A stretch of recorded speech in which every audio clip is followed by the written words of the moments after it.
बिस्मिल्लाहिर्रहमानिर्रहीम। कैसे हैं भाई आप लोग? रटना नहीं है, समझना है। सिंटेक्स book board matric Pakistan study chapter number 4 land and climate, उसका पार्ट जो है 19 हम करने जा रहे हैं और ये आखिरी पार्ट है। आसान आसान से छोटे छोटे टॉपिक हैं, बुलेट्स में बता दूंगा। पार्ट 19, उसके बाद चैप्टर नंबर 5 की तरफ चलेंगे। कॉपी पेन से ले लीजिए, लेक्चर को नोट करना है और मुस्कुराते रहना है। 2 टॉपिक हैं जो कि इसी में अभी हम कवर कर लेते हैं, ठीक है। 2 टॉपिक हमारे पास कौन कौन से हैं? ये एनवायरमेंटल प्रॉब्लम्स, ठीक है, पोल्यूशन है, उसके रीज़न्स क्या हैं, ठीक है।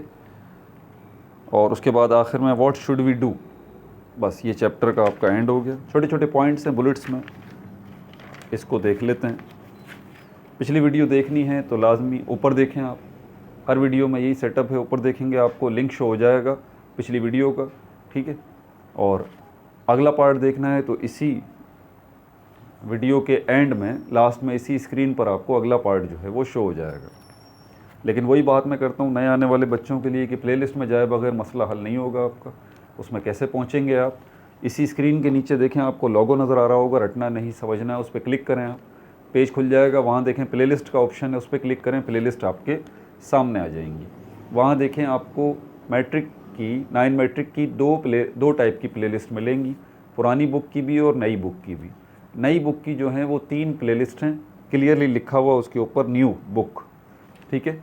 Matric Pakistan study, matric biology, matric chemistry, इनकी 3 प्लेलिस्ट आपको मिलेंगी न्यू बुक की। और बाकी ओल्ड बुक्स की भी प्लेलिस्ट पड़ी हुई हैं।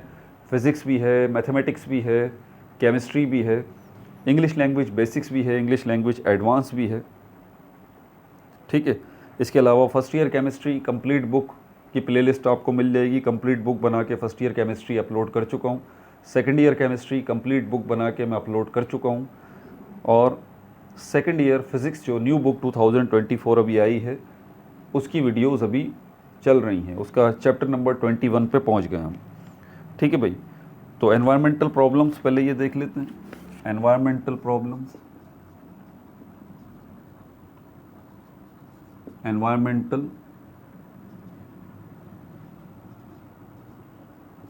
प्रॉब्लम्स,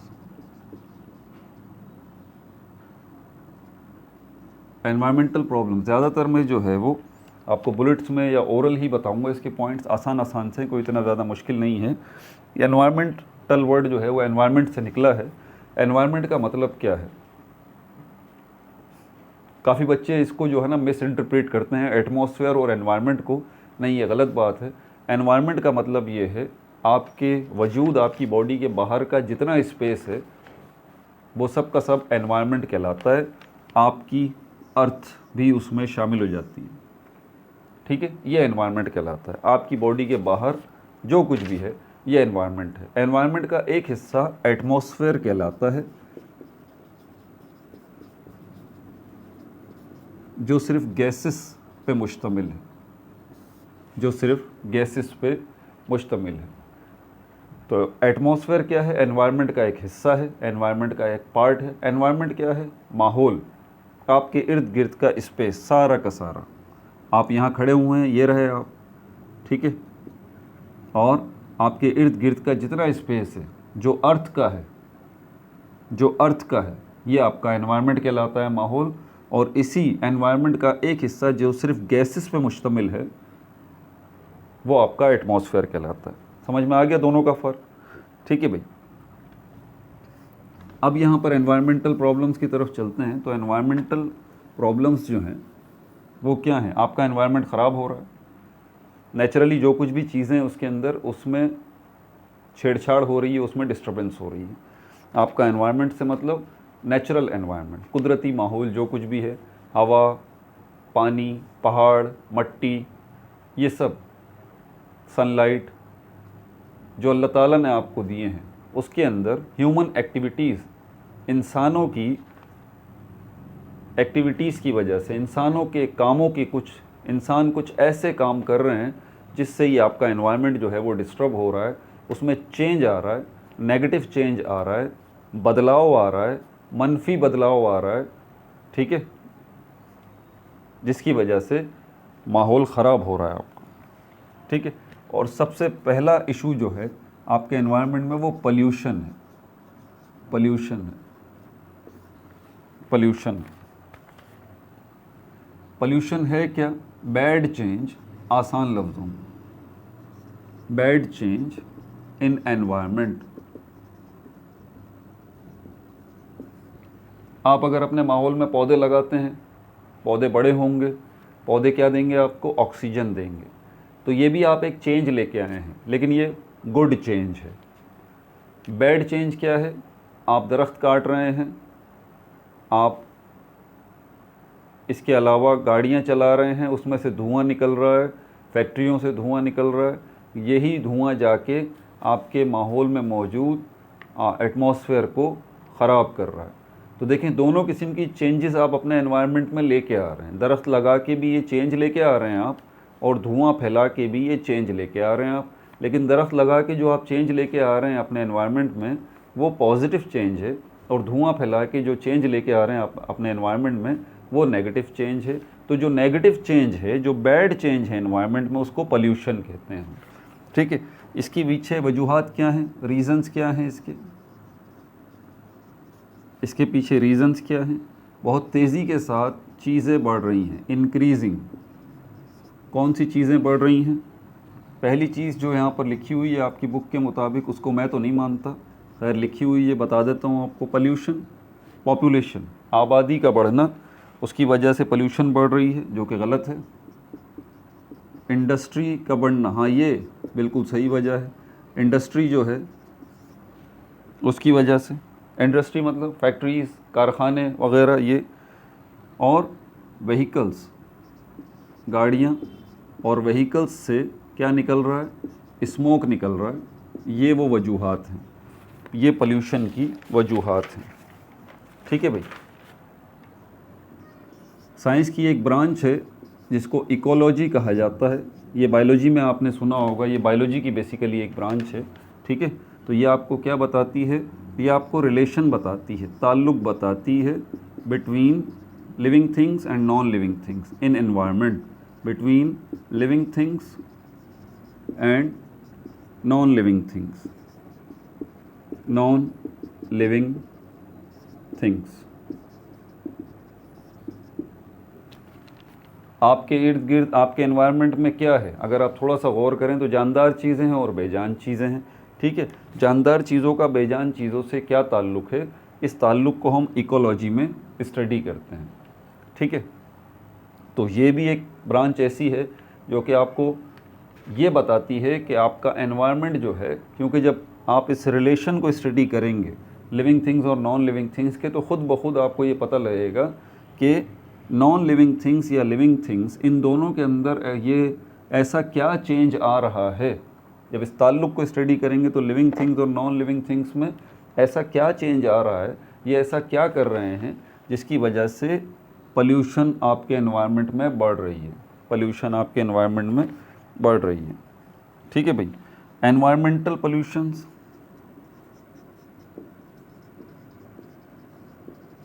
एनवायरमेंटल पोल्यूशन,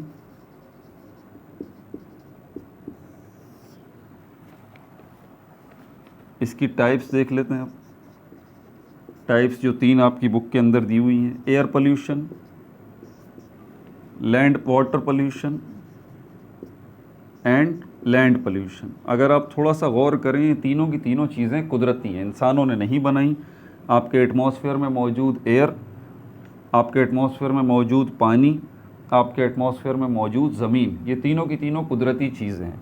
और जब हम कह रहे हैं एनवायरमेंटल पोल्यूशन की 3 किस्में हैं, air pollution, water pollution, land pollution, तो एयर के अंदर बैड चेंज आप लेके आ रहे हैं, वाटर के अंदर बैड चेंज आप लेके आ रहे हैं, लैंड के अंदर बैड चेंज आप लेके आ रहे हैं। दूसरे लफ्ज़ों में आप पोल्यूशन लेके आ रहे हैं, ठीक है।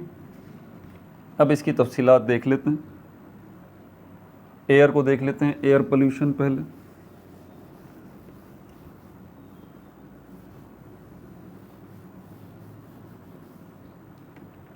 एयर पोल्यूशन,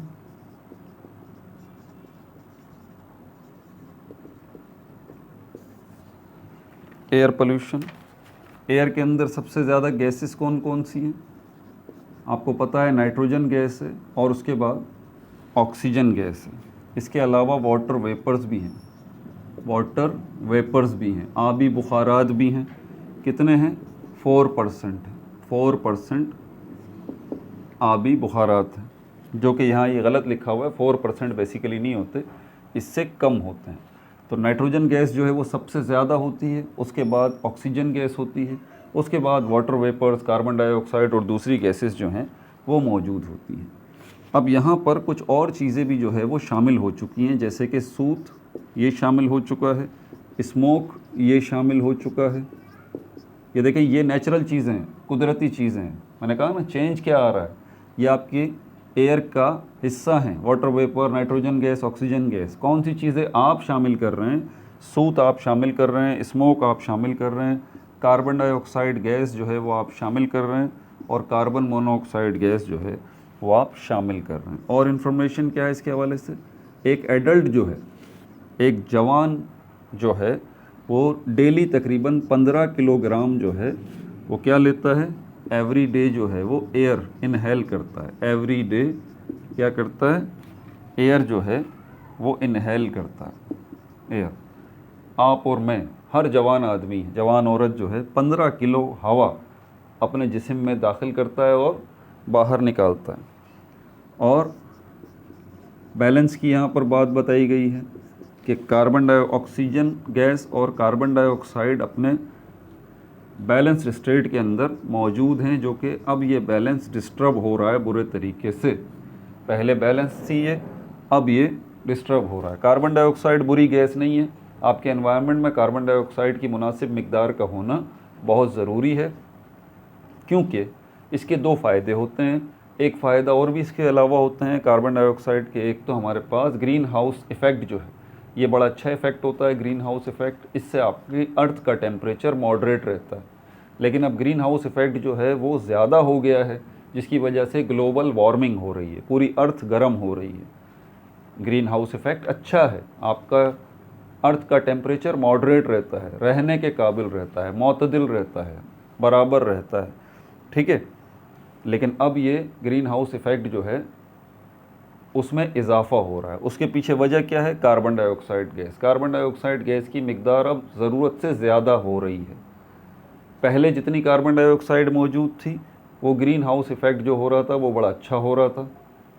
लेकिन अब कार्बन डाइऑक्साइड की मिकदार क्योंकि ज़्यादा हो चुकी है, इसलिए ग्रीन हाउस इफ़ेक्ट भी ज़्यादा हो गया है। इससे ग्लोबल वार्मिंग भी ज़्यादा हो रही है। ग्लोबल वार्मिंग बढ़ने की वजह से ज़लज़ले आ रहे हैं, सैलाब आ रहे हैं। हर साल पूरी दुनिया में आप तबाही का एक आलम देखते हैं। उसके पीछे ग्लोबल वार्मिंग है और उसके पीछे ग्रीन हाउस इफ़ेक्ट का बढ़ जाना है, और ग्रीन हाउस इफ़ेक्ट के बढ़ने के पीछे कार्बन डाइऑक्साइड गैस का बढ़ जाना है आपके एटमॉस्फेयर में। कहाँ से आ रही है ये गाड़ियों के धुएँ से आ रही है। इंसानों को अगर लेते हैं तो हम क्या कर रहे हैं? ऑक्सीजन ले रहे हैं, कार्बन डाइऑक्साइड खारिज कर रहे हैं। तो हम जो ऑक्सीजन ले रहे हैं, कार्बन डाइऑक्साइड खारिज कर रहे हैं। तो ऑक्सीजन हम जो ले रहे हैं वो कहाँ से आ रही है? प्लांट से आ रही है, ठीक है। हम जो कार्बन डाइऑक्साइड खारिज कर रहे हैं वो किसके पास जा रही है? प्लांट्स के पास जा रही है। प्लांट्स को कार्बन डाइऑक्साइड की नीड होती है। अब देखें दूसरा पॉजिटिव इम्पैक्ट कार्बन डाइऑक्साइड का। प्लांट्स को कार्बन डाइऑक्साइड की ज़रूरत होती है। क्यों? क्योंकि एंजाइम्स की मौजूदगी में, सूरज की रोशनी से और पानी की मौजूदगी में प्लांट्स जो हैं अपना खाना बनाते हैं, जिसको शुगर कहते हैं, जिसको शुगर कहते हैं या कार्बोहाइड्रेट्स कहते हैं। और किस प्रोसेस के थ्रू प्लांट्स ये काम करते हैं? फोटोसिंथेसिस ये प्रोसेस कहलाता है। और इस फोटोसिंथेसिस के नतीजे में एक बाय प्रोडक्ट भी बनती है, एक ऐसी चीज़ भी बनती है जिसकी प्लांट को उस वक्त ज़रूरत नहीं होती, और वो प्लांट अपने एनवायरनमेंट में फेंक देते हैं, और वो चीज़ है ऑक्सीजन गैस। और ये किसके पास आती है? ये इंसानों के पास आती है, हमारे पास, हम इससे सांस लेते हैं। तो ये बड़ा बेहतरीन किस्म का बैलेंस जो है वो मौजूद है ऑक्सीजन का और कार्बन डाइऑक्साइड का। लेकिन अब ये बैलेंस बिगड़ चुका है। वजह क्या है? दो तरह से तबाही आ रही है। आप दरख्तों की कटाई कर रहे हैं बहुत बुरे तरीके से। दूसरा, आप जो है कार्बन डाइऑक्साइड गैस को भी बहुत ज़्यादा पहुंचा रहे हैं एनवायरनमेंट में धुएं की वजह से, जो कि गाड़ियों से निकल रहा है, व्हीकल्स से निकल रहा है। देख रहे हैं आप, दो डबल तबाही। वो दरख्त भी काट रहे हैं और कार्बन डाइऑक्साइड को भी बढ़ा रहे हैं। ठीक है, तो ये बैलेंस जो है वो डिस्टर्ब हो रहा है अभी। उसके बाद हमारे पास जो है आगे कौन सा पॉइंट आता है, smoke, poisonous moisture, poisonous moisture, atomic waste, atomic waste, ये जो हैं वो पोल्यूशन का सबब बन रहे हैं हवा के अंदर। हवा में धुआं जा रहा है, पॉइजनस मॉइस्चर्स जा रहे हैं जो कि फैक्ट्रीज़ वगैरह से निकल रहे हैं, और एटॉमिक वेस्ट, एटमी फुजला जात इनको कहते हैं। ये क्यों हो रहा है एटॉमिक वेस्ट? ये जो आपके बहुत सारे पावर स्टेशंस लगे हुए हैं, बिजली के कारखाने लगे हुए हैं, पावर हाउसेस लगे हुए हैं, जहाँ पर बिजली बन रही है, तो बिजली कोयले से भी बनती है, बिजली गैस से भी बनती है, ठीक है, बिजली जो है वो तेल से भी बनती है, और बिजली जो है वो एटमी धमाकों से भी बनती है, कंट्रोल्ड एटमी धमाके। जी, कंट्रोल एटमी धमाके, धमाका नहीं होगा लेकिन एटॉमिक रिएक्शन ज़रूर होगा, जिसको हम फिजन कहते हैं। ये न्यूक्लियर पावर प्लांट्स के अंदर लगा हुआ होता है। न्यूक्लियर पावर प्लांट्स, ऐसे पावर प्लांट्स जहाँ पर एटॉमिक या एटम या न्यूक्लियर रिएक्शन जो है उसकी मदद से बिजली बनाई जाती है, उसकी मदद से बिजली बनाई जाती है। बहुत सारे मुल्क जो है वो एटम बम नहीं बना रहे, बल्कि न्यूक्लियर टेक्नोलॉजी से जो है वो बिजली बना रहे हैं। लेकिन वो बिजली बना तो लेते हैं, बिजली बन तो जाती है, लेकिन उसका जो वेस्ट होता है वो बड़ा डेंजरस किस्म का होता है, जो एटॉमिक वेस्ट कहलाता है। वो भी आपके एनवायरनमेंट में जाता है, उससे भी आपका एनवायरनमेंट जो है वो पॉल्यूट हो रहा है, ठीक है। इसके अलावा ऑयल, गैस और कोयला जो है ये, और व्हीकल्स जो हैं, गाड़ियाँ और मशीन्स जो हैं, मशीनरी, तो ये मशीनें जो चलती हैं, ये व्हीकल्स जो चलती हैं, ये मशीनें और व्हीकल्स किसकी मदद से चलती हैं? ऑयल, गैस, कोयला, इनकी मदद से चलती हैं, ठीक है। कोयले का तो इतना अब इस्तेमाल नहीं होता, अब गैस और ऑयल का तो बहुत ज़्यादा इस्तेमाल होता है दुनिया में, उससे गाड़ियाँ चलती हैं और मशीनरी चलती है इंडस्ट्री के लेवल के ऊपर।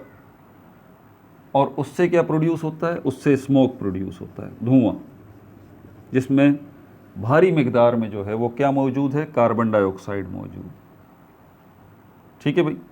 ये आपका एयर पोल्यूशन हो गया। नोट्स लेते जाइए साथ साथ इसके।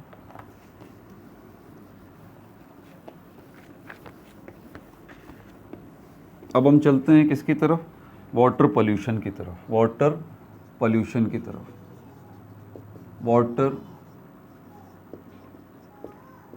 पोल्यूशन की तरफ।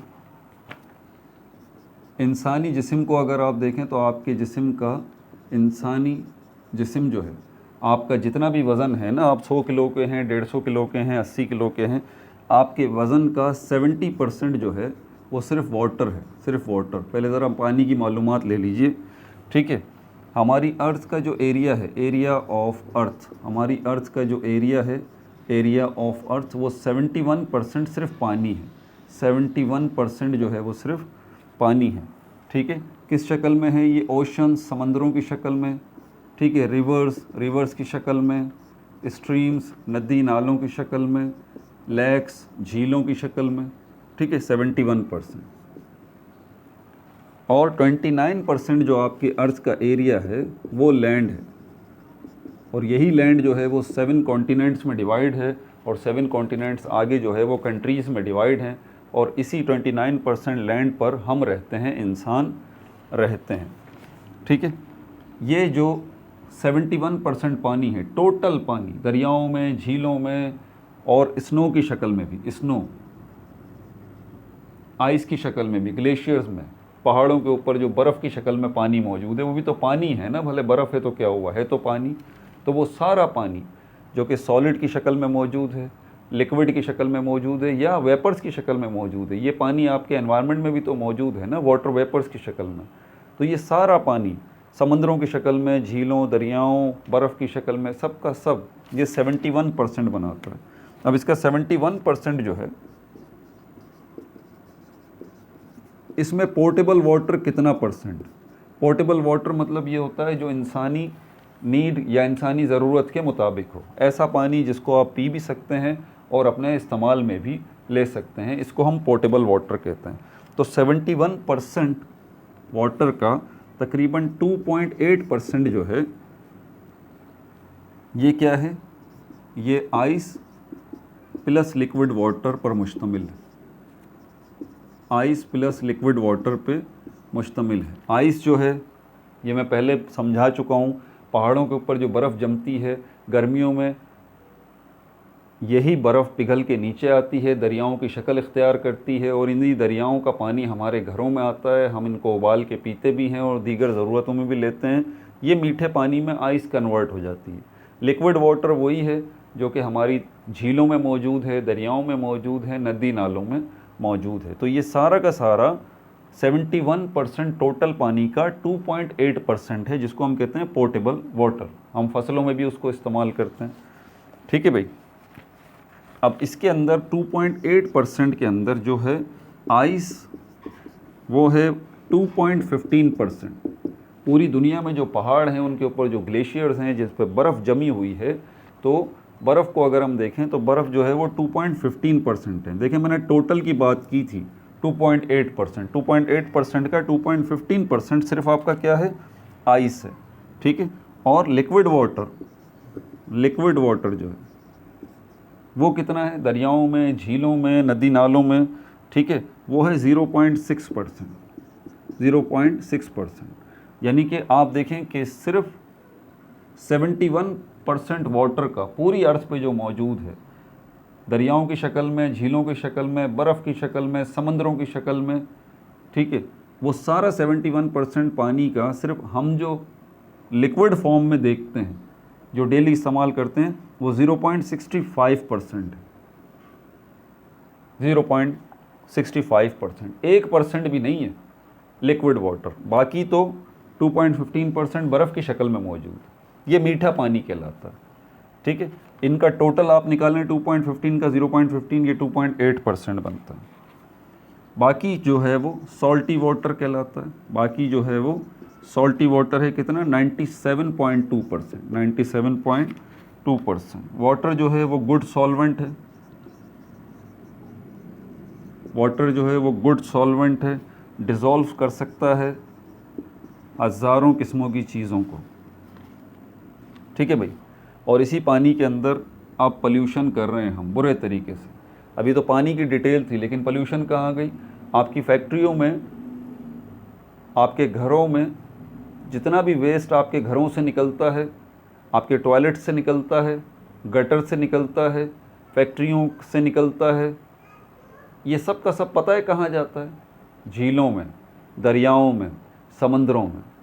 जी, आप सोच नहीं सकते कि आपके वॉशरूम से जो गंदा पानी निकल रहा है वो सीधा कहाँ जा रहा है, वो समंदर में जाके गिर रहा है, वो दरिया में जाके गिर रहा है, और वो पानी जाके वहाँ क्या करेगा, वो वेस्ट करेगा। फैक्ट्रियों से, इंडस्ट्रीज़ से जो पानी निकल रहा है, वेस्ट वाटर निकल रहा है या दूसरे केमिकल्स निकल रहे हैं, उनको कहाँ डंप किया जाता है, उनको एनवायरनमेंट में तो नहीं छोड़ सकते, वो डेंजरस है ना, वो सब के सब जाके डाल दिए जाते हैं समंदरों में, दरियाओं में, इनमें।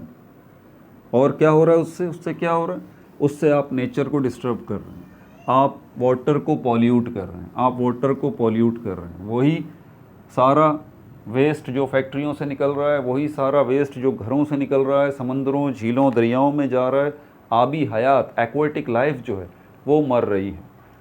समंदरों के अंदर समंदरी जानवर जितने हैं वो डिस्टर्ब हो रहे हैं, समंदरों के अंदर पौधे हैं वो डिस्टर्ब हो रहे हैं। आपकी वजह से समंदरी मखलूक बर्बाद हो रही है, आपकी एक्टिविटीज़ की वजह से। ठीक है भाई। लैंड पोल्यूशन जो है, इसकी तरफ चलते हैं।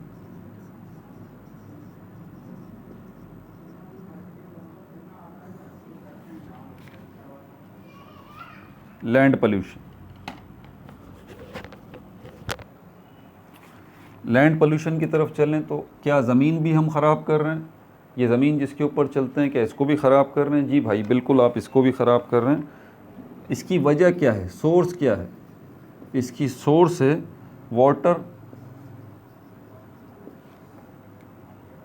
Water and air pollution, water and air pollution. तो वाटर जो है, वाटर पॉल्यूट होने से या एयर पोल्यूट होने से ज़मीन का क्या ताल्लुक़ भाई? ज़मीन क्यों ख़राब हो रही है? मैं आपको बताता हूँ क्यों ख़राब हो रही है।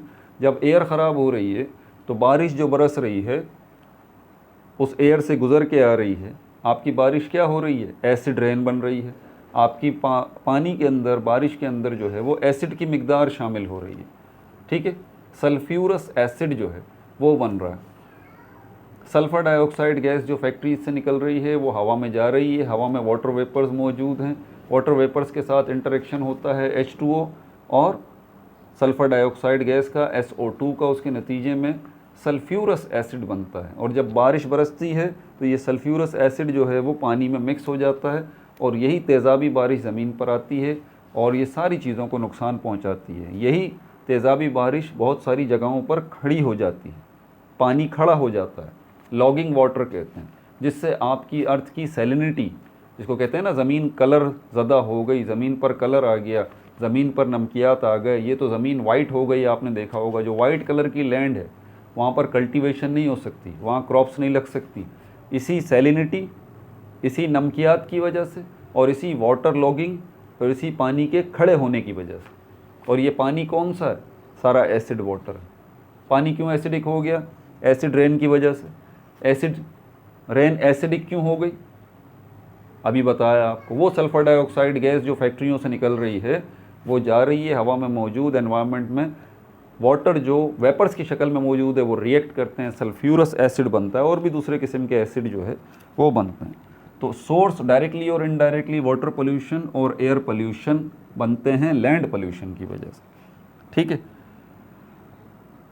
जो फ्लड्स आते हैं, ज़लज़ले आते हैं, अर्थक्वेक, ये वजूहात हैं। अर्थक्वेक, ज़लज़ले आते हैं, सैलाब आते हैं, ज़लज़ले आते हैं, वॉल्केनोज़ आते हैं, ठीक है, वॉल्केनोज़ आते हैं या आग लगती है। एक तो कुदरती सैलाब होता है, एक ज़बरदस्ती का सैलाब होता है। एक कुदरती ज़लज़ला होता है, एक ज़बरदस्ती का ज़लज़ला होता है। एक वॉल्केनोज़ कुदरती एरप्शन होती है, लावा, एक ज़बरदस्ती का करते हैं आपकी कुछ एक्टिविटीज़ की वजह से।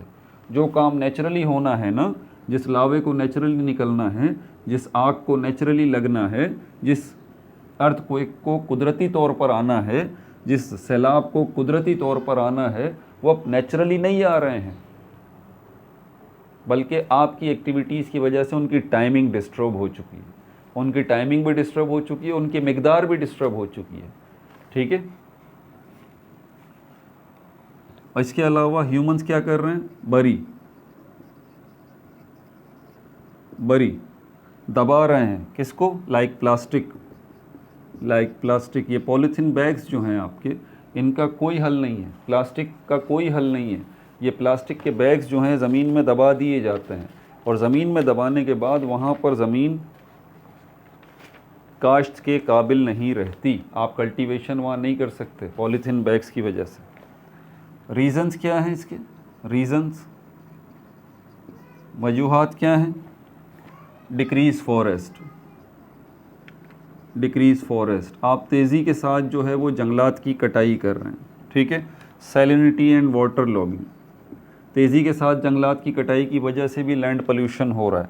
सैलिनिटी का मतलब होता है नमकदार हो जाना, मतलब बहुत ज़्यादा नमकियात का आ जाना, बहुत ज़्यादा मिनरल्स का आ जाना, ठीक है। आपने वाइट कलर की ज़मीन देखी होगी, तो वो क्यों हो रही है ऐसी? हुआ ये है कि बारिश हुई, पानी वहाँ खड़ा हो गया और उसके बाद पानी एब्ज़ॉर्ब कर लिया उस ज़मीन ने अपने अंदर और फाइनली क्या ऊपर छोड़ दिया? कलर। आपकी लैंड सैलाइन हो गई, सैलिनिटी आ गई वहाँ पर। किसकी वजह से? सैलिनिटी एंड वाटर लॉगिंग की वजह से। क्यों भाई? क्योंकि ये रेन जो है, ये बारिश जो बरसी है, ये एसिडिक हो चुकी है। तो नॉर्मली अगर आपकी पानी एसिडिक ना हो, आपकी बारिश जो है वो एसिडिक ना हो, तो बड़ी जल्दी पानी जो है हमारी अर्थ जो है उस पानी को एब्ज़ॉर्ब कर लेती है, अपने अंदर ले जाती है, ठीक है भाई।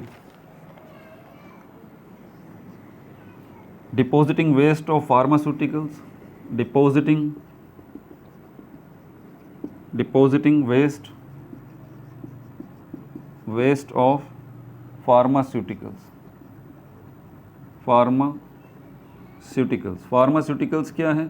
फार्मास्यूटिकल्स जो हैं वो अद्वियात बनाने वाली कंपनियां हैं। पूरी दुनिया में ये जो वबा फैल रही है ना दवाओं की मेडिसिन्स की, ये सिर्फ आपके लिए नेमत नहीं है, ये आपके लिए जहमत भी है। एक तरफ से आपको दवाएं बना के देते हैं, दूसरी तरफ से फार्मास्यूटिकल कंपनीज़ जो हैं जहाँ ये दवाएं बनती हैं वहाँ का जो वेस्ट जो होता है ये जाके डंप होता है सारा का सारा ज़मीन पर, ज़मीन के अंदर इसको डंप कर दिया जाता है, ज़मीन जिससे ख़राब हो रही है आपकी। फार्मास्यूटिकल्स एंड केमिकल्स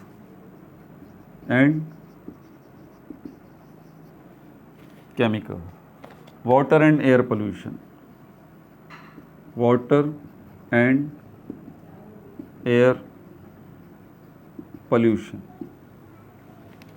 ठीक है भाई, अगला टॉपिक आपका व्हाट शुड वी डू। अब हमें क्या करना चाहिए इस सिलसिले में यार? अब इसके लिए क्या पॉइंट बताऊं? क्या आपको नहीं पता आपको क्या करना चाहिए? दुनिया भर में कॉन्फ्रेंसेस, इसके ओरल सुन लीजिए, पॉइंट्स ईजी हैं। दुनिया भर में कॉन्फ्रेंसेस जो हैं वो मुनक्किद की गई हैं कि भाई इस पोल्यूशन के मसले को कैसे हल किया जाए, लेकिन सिर्फ कॉन्फ्रेंसेस ही हुई हैं, आगे उसके हवाले से कोई काम नहीं हो पाया। वजह क्यों?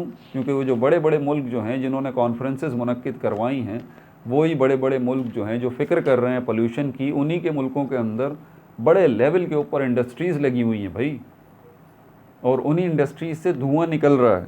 तो इसीलिए कॉन्फ्रेंसेस तो हो रही हैं लेकिन कोई हल नहीं है। ठीक है, पाकिस्तान जो है कुछ काम भी किए गए हैं, खैर ये बात नहीं है, कुछ काम भी किए गए हैं लेकिन इतने ज़्यादा नहीं। पाकिस्तानी की हैसियत से आपके पास क्या हल हैं इसके? ठीक है भाई, होना ये चाहिए कि आप जो वेस्ट वाटर है फॉरेन कंट्रीज़ के अंदर, एब्रॉड ऐसे ही होता है, आपके घरों से जो गंदा पानी जा रहा होता है, सेवरेज वाटर जो होता है, गटर का पानी जो होता है, ठीक है, ये जाके एक जगह पर इसको डंप होना चाहिए। पहले वहाँ पर प्लांट लगा हुआ होता है बाकायदा, तो गंदे पानी से, इस गटर के पानी से जो है वो वेस्ट को अलग कर लिया जाता है और उसको रिसाइकल किया जाता है, उसको काबिल इस्तेमाल बनाया जाता है, और उसके बाद बाकी पानी जो है वो आगे भेज दिया जाता है। तो ये जो सेवरेज वाटर है इसको आप फ़िल्टर करें, ठीक है, भेजने से पहले। और क्या है इसके अंदर? व्हीकल्स जो हैं, ऐसी गाड़ियाँ जो कि बहुत ज़्यादा धुआं पैदा कर रही हैं, क्योंकि डिवाइसेस लगती हैं गाड़ियों के अंदर ऐसी जो कि धुएं को, स्मोक को कंट्रोल कर सकती हैं, उसी वक्त फ़िल्टर कर सकती हैं। ये कोई इतना मुश्किल काम नहीं है, आपकी गाड़ी में वो डिवाइस लग सकती है, थोड़े से पैसे खर्च करने होंगे, तो जो धुआं निकल रहा है वो फ़िल्टर हो जाएगा। ठीक है, डेंजरस गैसेस जो है एनवायरनमेंट में नहीं जाएंगी। तो ऐसी गाड़ियाँ जो हैं उनके ऊपर पाबंदी लगा दें बस आप, कि भाई ऐसी गाड़ी कोई चलेगी ही नहीं। ठीक है, बहुत सारे इदारे जो हैं जो एनवायरनमेंट के हवाले से काम कर रहे हैं उनको तरक्की देनी चाहिए, उन इदारों को मजबूत करना चाहिए, उनको फ़ंड्स जो हैं मुहैया करने चाहिए ताकि वो आसानी के साथ अपना जो है वो काम कर सकें एनवायरनमेंट को लेके। ठीक है भाई, इसके अलावा यहाँ पर ये बात भी लिखी हुई है कि ह्यूमन और इंसानों के जो वेस्ट प्रोडक्ट्स हैं जो हमारी बॉडी से निकलते हैं, इंसानों के और जानवरों के, इन्हीं वेस्ट प्रोडक्ट्स को, जैसे कि आपको पता होगा सिंधी में कहते हैं हम भाण जो है वो इस्तेमाल करते हैं, या खाद जो है वो जानवरों के फजलाजात खेतों में पहले इस्तेमाल किए जाते थे, फिर यूरिया खाद आ गई, फर्टिलाइज़र्स जो है वो आ गए हैं। ठीक है, तो यहाँ पर ये लिखा हुआ है कि आप ह्यूमन और एनिमल्स के वेस्ट को आप जो है वो खाद के तौर पे इस्तेमाल ना करें, बल्कि फर्टिलाइज़र या यूरिया खाद को आप इस्तेमाल करें, वो खाद जो कि फैक्ट्रियों में बन रही है आप उसको इस्तेमाल करें। ठीक है, लेकिन मेरे नुक्ता नज़र से ये मुनासिब नहीं है, आपको एनिमल्स की वेस्ट को ही इस्तेमाल करना चाहिए, वो बेस्ट सलूशन है। ठीक है, प्लांटेशन बहुत ज़्यादा आपको करनी चाहिए और फॉरेस्ट जो है उनकी कटिंग से आपको अवॉइड करनी चाहिए। हर एक इंसान के ऊपर कम से कम ज़िंदगी में जितना वो ऑक्सीजन लेता है, हर एक फ़र्द के ऊपर फ़र्ज़ है कि वो 14 पेड़ जो है, 14 दरख्त जो है वो लगाए, वो कर्ज़ है उसके ऊपर, आपके ऊपर भी मेरे ऊपर भी। ठीक है भाई, पॉलीथीन बैग्स जो हैं वो आप इस्तेमाल ना करें, अगर कर ही रहे हैं तो ओपन प्लेसेस में उनको ना फेंकें। General cleanliness, public places, parks के ऊपर जनरल अवेयरनेस प्रोग्राम्स जो है वो डेवलप करें, लोगों को बताएं कि भाई आप ऐसा ना करें। दूसरे मसाइल के साथ साथ ये भी एक बहुत बड़ा पोल्यूशन का मसला बनता जा रहा है। रेडियो पर बहुत सारे प्रोग्राम्स जो हैं आपको रखने चाहिए और टीवी प्रोग्राम्स जो हैं ऐसे रखने चाहिए जिससे आगाही हो, लोगों को अवेयरनेस डेवलप हो। ठीक है भाई, ये चैप्टर तमाम हो गया। अपना बहुत ज़्यादा ख्याल रखिएगा। No like no subscribe, only share.